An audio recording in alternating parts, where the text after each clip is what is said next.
fans are furious with Hunter Hearst Helmsley and World Wrestling Entertainment, and BC is here for it. BC is thrilled to hear that fans are pissed off at Hunter Hearst Helmsley, not happy with World Wrestling Entertainment, and furious with Wrestlepalooza. And here's why BC is happy to hear such. Because when you raise your prices to astronomical highs, and you tell your consumers that they will be paying 15 times the amount they were paying just 5 years ago to show up to a live event, you will be paying 3 times the amount just to watch it from home on your TV than you were just last month. When you keep pushing your fan base closer to that edge, when you keep picking and poking at your own fan base, eventually they will say enough. What are you giving us in return? You want all of this money to get us to come out to these live events.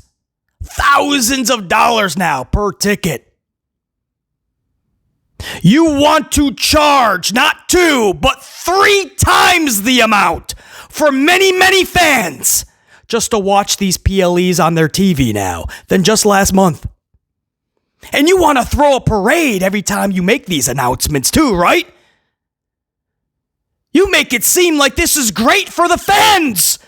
Hey, we cut a deal with ESPN for billions of dollars.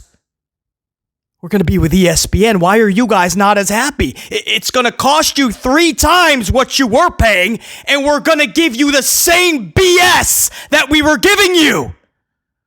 We're not even going to give you anything more. We're just going to make you pay more for the same exact trash we were giving you. Why are you not happy? Why are you not participating in the parade that we are throwing? They make these announcements, and they wonder why fans are like, okay. You're going to ESPN, and now we have to pay more money. Why would we be happy? A big press conference. Hey, we're getting paid hundreds of millions of dollars to take WrestleMania, and we're going to Saudi. Why are you not happy? Oh, I don't know. A lot of fans probably don't want to watch WrestleMania at 11 a.m., 12 noon, wherever they are. Fans that have made it a thing to go to every WrestleMania across all 50 states. If it does leave the United States, it's probably going to UK. They'll plan a trip, but it's a lot harder to go over to Saudi. There's many, many reasons why, I don't know, fans wouldn't be exactly throwing a parade or joining your parade, WWE. But they keep making these decisions out of sheer greed, not even thinking about the consumer, and then they throw these outrageous press conferences, and they expect all of us to be having a parade with them.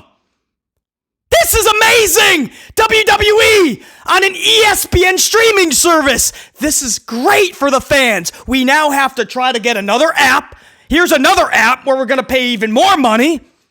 Most of my apps are about $10 to $15, by the way. ESPN, $30! And I love all my sports. I love my Green Bay Packers, my New York Knicks, my New York Yankees. I can tell you right now, I probably won't be going on ESPN's app anytime soon to cover any of my sports. So it would solely be for WWE. $30 a month for a lot of fans. Now I know you're talking VPNs, you're talking Fire Sticks, you're talking my cable provider might have it as part of their package. That's great. There's many, many, thousands upon thousands of fans that are going to have to pay the $30. That's more than most streaming services that I'm aware of. So fans are supposed to be happy because we now have to try to locate the ESPN streaming app. We have to go through all the loopholes you got to get to just to sign up. Now we have to pay 3 times the amount. While keeping Netflix, because you got to watch Raw. There's another 10 to 15. You got to keep Peacock, because that's all the SmackDown replays and NXT currently, in the library currently. That's all on Peacock, another 10 to 15. They got this deal coming up with Amazon Prime. There's another 10 to 15. I'm probably leaving one out.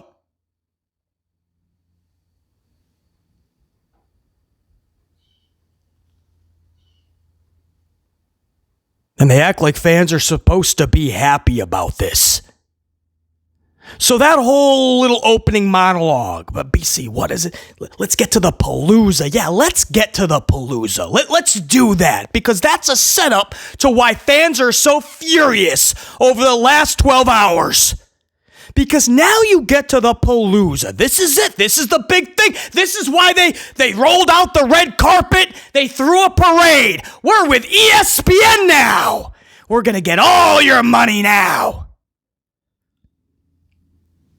So there's a lot of fans, unfortunately, naive. They actually thought, all right, we're going to get a better product. It's going to be bigger and grander than ever before. Surprises and returns and memorable stories are going to ignite, and larger-than-life characters will be sparked from this one event. Matchups and segments, and wow, this is going to be amazing. It's going to be worth the 30 and more, BC. But is it going to be? Because on paper, they announced 5 matches. 5. If you are wondering, that is no different than when you were paying $10. Now, you're thinking, well, there's grand matches on it, BC. Grand matches. Is there, though? Usos versus Bron? You need to pay triple the amount? Io and Stephanie, damn good women's match. Sure. You need to pay $30 now for that? Oh, let's see Brock Lesnar and John Cena again for the 16th time over the last 15 years. Like it's 2012 all over again. Oh, we'll get to the matchups too. Wait till you hear what actually happened. But just on paper, let's start there. Cody Rhodes and Drew McIntyre is your main event. That should tell you everything you need to know. Much love over to Drew McIntyre and to Cody. And if done correctly, that could be a really big main event at a top show. Just didn't feel like a main event this time around. The only memorable thing that I will possibly think back to is Cody Rhodes' dome piece going through the commentary LED board. That was really it. And all of a sudden, it's the Wrestlepalooza main event. And the reason is because it was going to be Brock and Cena. But WWE had to backtrack because there was so much backlash. Everyone was like, well, where's the story with Brock and Cena? There is none. Dude comes back at SummerSlam, F5 Cena. Disappears for a couple weeks. Comes back, F5 Cena again. Cena comes out a week or two later, talks about his college football days in Springfield, Mass. No Brock. Brock comes back out. F5's Ron Cena, the brother of John, supposedly. R-Truth. What does that have to do? What? But they had no John Cena in the building. There was no story. Let's just have R-Truth eat an F5. Then Corey Graves takes a ride on the Lesnar Express at Lesnar Land. We'll call it the Corey Coaster. He takes a couple of F5s. Look, Ma, no hands. Whee! Corey Graves is flying in there, landing on his dome piece. Nothing to do with John Cena. So they had to pull Cena and Lesnar from the main event and put in Cody Rhodes and Drew McIntyre. That should tell you everything you need to know about this damn show.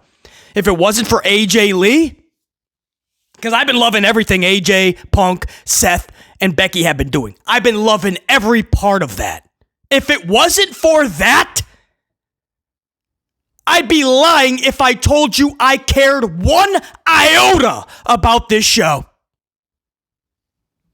We'll cover these matchups, and quickly, I might add. But on paper, you had 5 matchups, no different than any other show that you could have gotten for $10 on the Peacock. Now let's get to some of the stuff outside of the matchup, right? What this was Helmsley's playground, as per usual. if you follow this channel, if you're newer to the channel, you're gonna realize real quick there's a common thread in all of these shows, and it's that Hunter Hearst Helmsley has made himself the face of the company for some reason, even though he's supposed to be chief of content and creative and the head of talent. But for some reason, he's acting like the president, headlining all the press conferences and the media scrums. He's doing all the commercials and the voiceovers. He's on all the talk shows. He does all of that. So where does he find the time for creative and to oversee the talent? He doesn't, clearly. That's why you don't have anything creative in WWE. Look no further than the dude at the top and look what he does with his day. And when he gets tired from doing all of the talk shows and the voiceovers and the commercials and the media and the press conferences, he goes on vacation. Who is locking themselves in their office all day and actually doing the work? Who's putting in the work for creative and the content and the talent? Nobody. This guy's chumming up with the celebrities and the athletes and being on camera. That's what Helmsley does. My veteran subscribers know all about that, and every time I say this, these shows back up every word that I am speaking.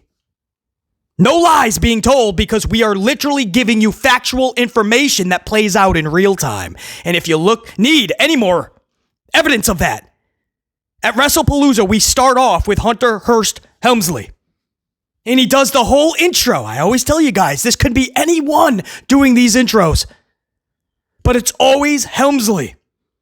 And there he is. He's welcoming us. Are you ready? He says, sports is entertainment. Always was, always will be. That's what he says. And Helmsley just doesn't have that voice for narration, right? So he needs to relinquish that to someone who does, like Paul Heyman. Have him do the intros. That'd be badass. Oh, here's a crazy concept, a wild idea. What if you let one of your actual superstars do the intro? Could you imagine like an LA Knight or a CM Punk or even a Drew McIntyre? Roman Reigns isn't on the show, but what if he did the intro? Pretty cool, right? No. Paul Levesque McMahon cannot relinquish that spot. He needs to be the first thing you see on these shows. He has to be the face of the company. And he doesn't even have the voice for it. Sounds like Kermit the Frog is gagging on a golf ball. But that's the voice that we have to hear.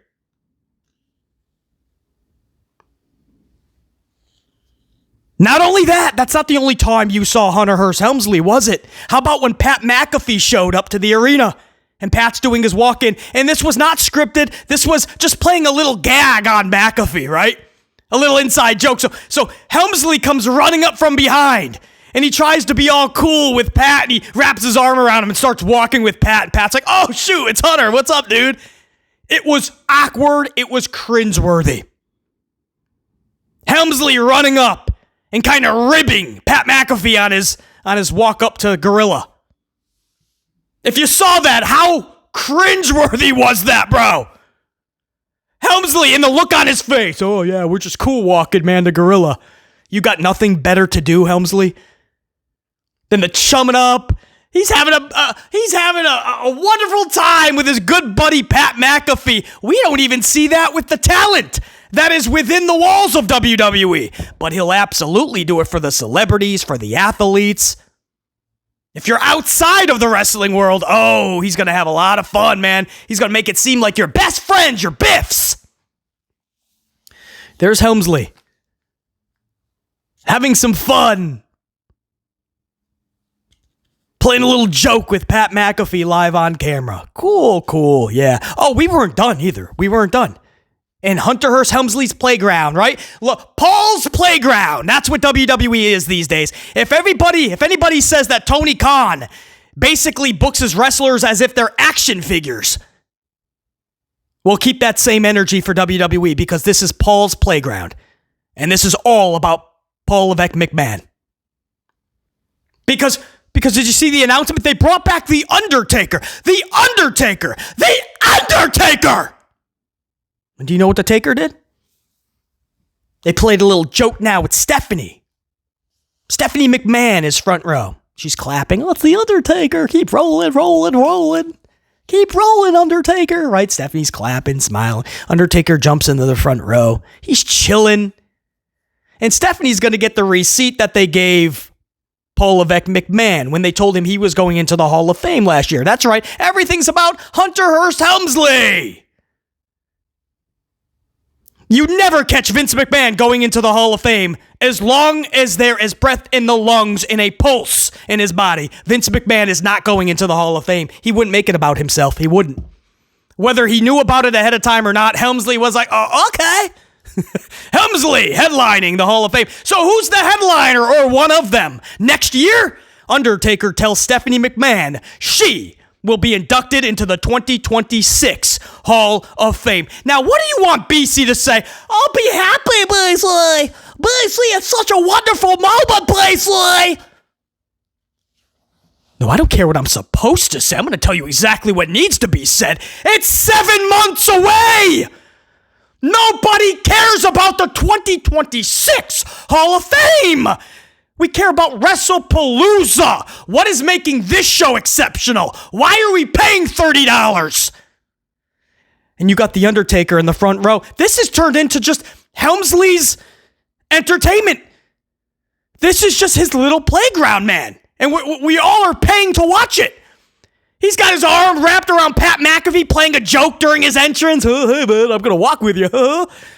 He's doing the intros. Sports is entertainment. Always is, always was. Oh, are you ready? He's playing a joke on his way. Hey, I'm going to get you back. It's a receipt. Now we're going to tell you you're going into the Hall of Fame. Tag, you're it. Tag, Stephanie, you're it.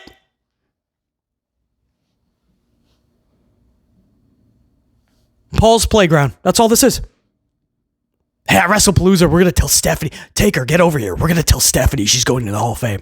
Nobody cared to go, you know what? That's 7 months away. I mean, that's kind of a stupid announcement. We're acting like this is the second coming. This is Stephanie McMahon. It's 7 months. She needs 7 months of hype. Yeah, let's just do it anyway, man. I think it's great. And we have the time anyway, because it's all about me and I'm just going to, we're just going to carve out 5 minutes, 10 minutes. And we'll do this big thing where Stephanie's going into the Hall of Fame in 7 months. It is September, bro. We haven't even hit Survivor Series. Pump the brakes. This whole show was just Paul's playground, dude. That's all it was. Chumming it up with his buddies backstage, and it has to be on camera. Playing little receipt games with his wife, Stephanie.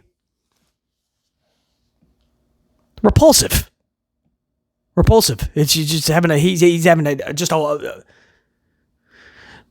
probably skipping around backstage with AJ Lee, but not with AJ because she's actual talent, but he probably tried to find Tyrese Halliburton for the Indiana Pacers because Halliburton was there, right? Front row, he brought in Halliburton because he's an athlete. He's probably skipping around with Tyrese backstage. Having a wonderful time. Cashing in all his checks from ESPN and Saudi. And he's getting 12 checks from WWE. He's head of talent. He's the chief of content. He's the chief of creative. He's a talent. That's right. Look at their talent roster. He's an actual talent on the show. He's getting a talent paycheck.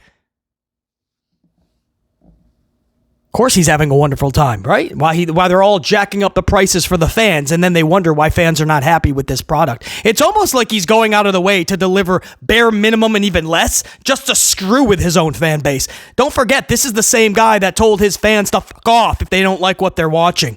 Said they're not even real fans if they're going to critique it. Just accept what he's giving you. These are quotes from Hunter Hearst Helmsley, Paul Levesque McMahon. So we shouldn't be shocked. Shouldn't be shocked at all about how he's conducting his business. But that was a lot of filler in this show. A lot of Hunter Hearst Helmsley. Shouldn't be surprised. Doesn't make it right. Their own personal amusement. Stephanie McMahon to the Hall of Fame. The show itself had no surprises, no returns, nothing memorable to talk about. That is the sad truth. So let's get right into it. That was probably the majority of this review, just BC ranting on it, because we're going to go over these 5 matches. It's not going to take long at all, guys. We could probably get this done in about 5 to 10 minutes. Tops. Lesnar and Cena start the night off, right? This big 5-match card. And it's Lesnar and Cena for the 65th time, it seems, over the last 15 years. Lesnar squashes Cena.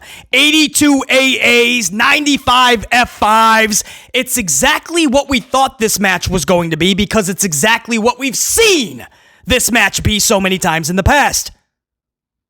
Nothing out of place. We knew it was going to be non-stop finishers. The only question was how long were they going to go for? For instance, if it's a Goldberg-Brock Lesnar match, you're going to do all your finishers for 5 straight minutes. But this match, Cena versus Lesnar at the Palooza, it went an astonishing 8.5 minutes. What? BC, that's wild. That's right, 8.5 minutes. So a couple 2-3 minutes more than a Goldberg-Brock match. But still, 8.5 minutes of just watching non-stop finishers. Cena gets destroyed. Cena's squashed. Lesnar raises his hands. Hey, can we see this again at Crown Jewel, please? Yay! We're probably going to get it again. At Crown Jewel. I wouldn't be shocked if this just another chapter gets added on. For no reason. They're just redoing what they did in 2012. Guys, it's the same exact thing. Lesnar comes out of nowhere to give an F5 to Cena the day after WrestleMania back in 2012. And then all of a sudden, they're in this feud for some reason. And at Extreme Rules, Brock Lesnar is beating the piss out of John Cena. You guys remember that? They're redoing the same thing.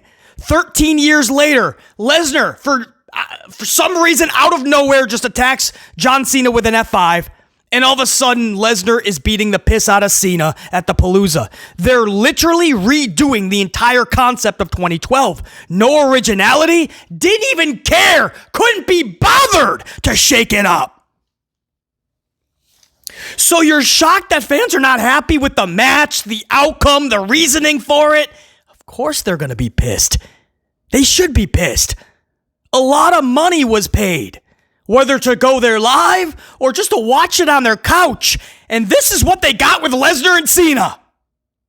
You expect them to be happy? Oh, glad I paid $30. 4 matches left. Can't wait to see Cody and Mac and Usos and Brawns.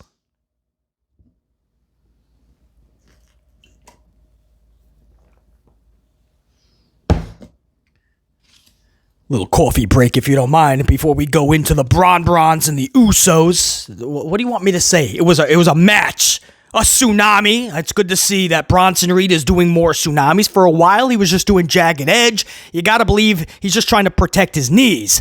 But we've seen a couple tsunamis in a row now. Good to see him in top shape. I believe he pinned Jey Uso, actually, not even Jimmy. Mid-Jim. I think it was Jey Uso.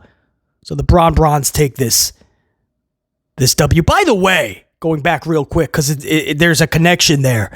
Paul Heyman did the introduction for Brock Lesnar. So I guess that was the only real interesting tidbit of the Lesnar-Cena matchup. So it looks like Lesnar and Paul Heyman are back in the fold together. I like Lesnar with Breakker and Bronson way more than Seth. Seth doesn't need to be with Paul Heyman, doesn't need a faction. Seth with Becky and vice versa, that works. And if you're trying to set something up for War Games, obviously Seth will be included, but you could easily put Brock with Bronson and Braun Breaker to take on all the faces at War Games. We're getting a little ahead of ourselves, but that was an interesting little tidbit. Paul Heyman and Brock Lesnar out of nowhere. No like slow burn to get them back. Because you got to remember how they separated. That was a big thing. And all of a sudden on Friday night, Lesnar's just like, we should talk. And Heyman's just smiling. And all of a sudden, they're back together last night. All right. Why? Paul Levesque McMahon cannot be bothered to give you anything long term. If Paul Levesque McMahon hears the words long-term booking, he curls up in a ball and hides in a corner. Or he just collapses. Long-term booking, long-term storytelling, and Paul Levesque McMahon, they just don't mix. He's so short-sighted, short-minded. He doesn't have any creativity within him. So that's why you don't get a lot of explanation into anything. That's why. If it seems like so many things don't have meaning, purpose, or reason, it's because Helmsley doesn't have any. Let's just do it. The fans, he's thinking, are so stupid they're just going to give us more of their money anyway, and they won't ask questions. And if they do ask questions, and if they do try to critique my product, I'll tell them to fuck off and tell them they're not even real fans. That's a good strategy, Helmsley. And then I'll just skip around with my celebrity friends backstage. I'll put my wife into the Hall of Fame. I'll do all the signatures and the voiceovers and the commercials. I'll do it all. This is my WWE now. I was able to get Vince out of the way. And everybody thought it was going to be such a better product when Vince is out of the way. This is amazing. Hunter Hearst Helmsley's WWE is somehow worse. I didn't think you could get worse than the last few years of Vince McMahon in charge of WWE. I didn't think you could get any worse. That's why when I heard that a conglomerate was buying it, even though I thought, ooh, if they get greedy, this could get really bad. Advertisements, commercials like we've never seen before, no care into the product. If they get greedy, it could get bad. But we hoped for the best because we were thinking it can't get worse than when Vince was in charge those last few years. Unfortunately, it was the worst case scenario, and they didn't just get really greedy. Helmsley was worse than we thought he was, and this is the WWE today. So, anyway, you got the Brawns out there defeating the Usos. Are you happy you paid triple the amount you were last month? Are you happy you paid $5,000 to show up live? You got to see the Brawns beat the Usos. Hey, Stephanie V was out there with Io. They were taking each other on for the vacated championship, the world championship that Naomi had to vacate. Because mid-gym slipped Naomi his big gym. And now Naomi is out of action at the peak of her career, too, man, of all the timing. But good for her. We hope all the best. So everybody heard on paper, they're like, all right, Steffi V, Io. A lot of people don't still know a lot about Steph V. A lot of fans are not as excited as others. Helmsley clearly wants to give her a little bit of the rocket. But for a lot of fans, they just, it's going to take a minute. There's nothing too outside the box for Steffi V. I don't mind her. I didn't need to throw a world title on her in the first few months. I would have been fine if she stayed in NXT 6, 7, 8 extra months, a whole year. I wouldn't have, I don't think many are going to lose sleep over that. But she's a good wrestler. The language barrier is being chopped down more and more every week. She's really working on that. So, listen, and everyone loves Io. Or most, anyway. So, on paper, all right. We're like, hey, this could be one you just sit back with your coffee and let the gals do their thing. Unfortunately, it was rather boring, a lot of this. I'm not going to say it wasn't good. But just because something is good doesn't mean that it's not boring simultaneously. There can be two truths at the same time. Two things can be true at the same time, and that's one of the things, it was a decent to even good match. It was just boring, a lot of it. And maybe that's because the night just felt off anyway. Wrestlepalooza felt like an in your house. It felt like a great balls of fire. Felt like a backlash, a no mercy. It just felt like a regular event when they build it up to be like a WrestleMania. But it was anything but. It was like a Raw or a SmackDown, even a house show. Yeah, I'll go that far. It was like a house show. But anyway, congrats to Steph V. She hoisted up the title. Boring. I'm not going to sugarcoat it. This ain't the channel for that. We'll see where they go from there. Unfortunately, I don't think Levesque McMahon knows where they go from there. Speaking of the females, man, AJ Lee and Becky Lynch rocking out. With their significant others, AJ and Punk, defeating Becky and Seth. It was AJ Lee that tapped out Becky. AJ lost. When you talk about how many steps, because it's been 10 years, how many steps has AJ lost in the ring? AJ Lee. AJ lost, I'd say 1, 2, 6, carry the 5. 0 steps! AJ Lee has lost 0 steps. In many areas, I think she's gotten better. This was her first match back. Really excited to see what she does going forward. It's one of those things where even if Helmsley goes out of his way to try to botch AJ Lee, she's going to turn shit into gold. We saw that with CM Punk. Since CM Punk has been back, he should have been highlighted and put in that spotlight way more than he has been. But every time Helmsley tries to push him to the side or make him seem secondary, he still comes out one of the biggest talking points. I'll give you an example, by the way, right? CM Punk should have won the Rumble and obviously been the one to defeat Gunther. That's obvious. CM Punk is the main eventer. It was his time to win the world title.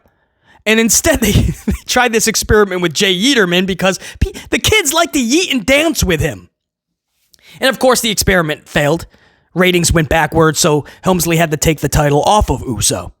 So all that was for nothing. So then they tried to do it at SummerSlam, what they should have done at Mania, and have CM Punk defeat Gunther, which happened. But then, of course, there was the Rollins cash-in 5 minutes later. But if you take the Rollins thing out, they tried to rectify the WrestleMania mistake at SummerSlam. And that's where they had Punk defeat Gunther. That should have been at Mania.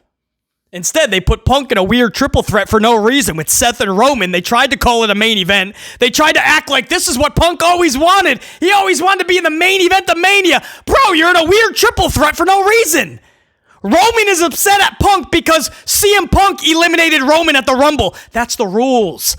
That's what's got Roman pissed off at Punk? That's why we're seeing Punk and Roman in a triple threat with Rollins? What the Don't ask questions. That's the main event at Mania. It was so weird. There was nothing even on the line. No title. They were all like fighting for Paul Heyman's like friendship or something. It was so stupid. Punk and Drew McIntyre was supposed to be a third airy feud. That was the only thing good at the time. So that was what everybody was talking about. Helmsley didn't want them all talking about it, but that's what they were talking about. So my point is, right, I don't want to go too off track as I already did, but with AJ Lee, even if Helmsley goes out of his way to try to give her trash booking, she's so damn captivating and polarizing that she's going to do an amazing job, man. This is going to be a really good run. The only question would be, does she defeat Becky Lynch one more time and collect the IC title? Or do they have Becky get a receipt, defeat AJ, keep her IC title, and AJ goes on down the line to win the world title, the women's world title, not the IC. That's what I'm thinking now. But I see big things for AJ Lee going forward. Becky Lynch and Seth Rollins completely rocked it out. I love them together. I said this earlier in this review. Seth Rollins in this vision, I don't see a vision for the future. I don't. Paul Heyman doesn't belong with Rollins and vice versa. Rollins doesn't need a whole faction. It just doesn't fit. There's no vibe. But when you see Becky and Seth together, that's all you need. You two stick together. That is badass. You could have a faction of 4, 5, or 6. It doesn't equal how badass, story-wise, all the creative that I could deliver with Becky and Seth. Every time I see them together, all these creative ideas just come to mind, right? My creative juices start flowing. I could do so much with Seth and Becky. I just think they look badass together, too. Way more than Seth with this vision. Have Brock do something with Paul and them. But Seth will definitely still be with them, especially with War Games going on. I just like Becky and Seth by themselves, them two. That's badass. And then that leaves CM Punk. CM Punk needs one good last title reign in this last run. And I do think he's going to get it. More than 5 minutes. He's got to have that moment where he hoists up that championship, the show goes off the air, and then he has multiple months to defend. So I think every one of these 4, I liked everything they did going into this matchup. It's the only matchup I even cared about last night, and I felt that they crushed it. Was it anything over the top, super entertaining? Would you go back and watch the entire match again? Probably not. That is the truth. But just going forward, even with trash booking, I could see a lot of good coming from all 4. And then that takes you into Cody Rhodes and Drew McIntyre in the main event. Cody Rhodes pins Drew McIntyre, retains his championship. Nothing afterwards. Show goes off the air. No surprises, no returns on the show. Nothing. The wrestling world is kind of mind-boggled, even upset that the referee in this main event, this big botch everybody's talking about, where Drew McIntyre was going to deliver a claymore or kick Cody's dome piece through the LED board of the commentary table. So the same way that Cody was written off TV several weeks ago. And everybody's pissed off and calling this a massive botch because it's a legal move. It's just a kick. He's able to do that. Now, you could say, yeah, that's true. So you could be upset about that all you want. BC is not... I watched it back a couple, 2, 3 times just to make sure that maybe I have the full story. And I was watching it with undivided attention. And each time I watch it, I'm okay with it. The ref is just thinking about Cody's health, remembers what took him out of action. This is the company's world champion. And he knows that it's not just a legal kick to the dome piece. He's going to go through the LED board. Forget the match over. This could be Cody's career. So the referee just had a sign of humanity, and he went out there and he's just trying to talk sense into Drew. Listen, kick him all you want, but dude, not when his head's next to the LED board. It's not that big of a deal for BC. If it is for you, totally cool. It ain't the first, ain't going to be the last, unfortunately, where we're calling out refs' BS decisions. And a lot of it's not even from the ref. It's like Helmsley on headset, the match producers and the agents that are talking to the ref. Go out and stop Drew. So if you're going to be mad, once again, Hunter Hearst Helmsley. But yeah, I'm not flipping out about this guy. He went out to tell Drew, no, come on, man. His head's at the LED board. Last time he was out for weeks. That's not how you want to end this match. I don't see a problem with that. I really don't see a problem with that. I mean, I'm like, fans are really mind-boggled by that. Why is he stopping him? Because there's an LED board. So the ref is just trying to say, dude, I mean, you could do it, but please think about what you're doing. You're about to take him out of action for a few months. It's not that big of a... I mean, some people are just... listen, on a night like that where everybody paid so much money, and you got nothing, guys, you got a Raw or a SmackDown, man. That's all you got. Some would say NXT's Homecoming was better than this. I mean, that's what you should be pissed about. Not the referee stopping Cody's dome piece from going through an LED board. Not a big deal. You should be upset that the show goes off the air and everybody's thinking, well, that was Wrestlepalooza? What the hell am I going to talk about? What am I going to remember? Nothing. AJ Lee wrestled. First time in 10 years. That's it. Lesnar squashes Cena, same way he did back in 2012. Bronze beat the Usos. Wow, riveting. Steph V defeated Io. Yay, Steph V. Good job. Cody Rhodes and McIntyre. It just feels, right? When you say it, just sounds like a SmackDown main event. SmackDown. Not the Palooza of wrestling. And maybe there's no surprise on purpose. Everybody's going around going, oh, Helmsley he just books for the pop. He just wants to bring people out for no reason. A lot of that's true. So Helmsley's like, all right, what are you going to say now? Now I'll give you nothing. Where's the pop? You didn't get it. Complain about that now. So now the people that were complaining that he's all just about the pop, now they're going to complain that there was no pop. So a lot of that, I think, is Helmsley just probably trying to poke back. That was Wrestlepalooza. Guys, I can't be any more honest with you. This is not worth $30 in 2025. Back in the day, maybe, right? A lot of you guys might not remember this. Pay-per-view prices went over $50. They were $60. Some events were $60. It got that high. But in 2025, because all of these events are going on streaming now, it's not actual pay-per-view. That's why they call them PLEs. Premium live event. But there's nothing premium about them. You're just giving us a jacked up Raw and SmackDown at best. It's not premium. But I think a lot of people forget that. These are streaming services. So the pay-per-view prices that we used to pay, that should be a thing of the past. There should be no reason under the sun we should be paying $30 in 2025 for these trash events. But that's what ESPN and WWE are now charging, so $30. So now you better literally go premium. You better be giving us the pristine golden package events. But we're not. They literally give us the same event we've been getting for $10, and they probably even worse. And on top of that, you're thinking for $30, you're at least finally not going to have a commercial during your event. Commercials all over the place! Non-stop commercials and advertisements. So you're not only paying $30, right? Everyone's like, well, BC, ESPN has to make their money back.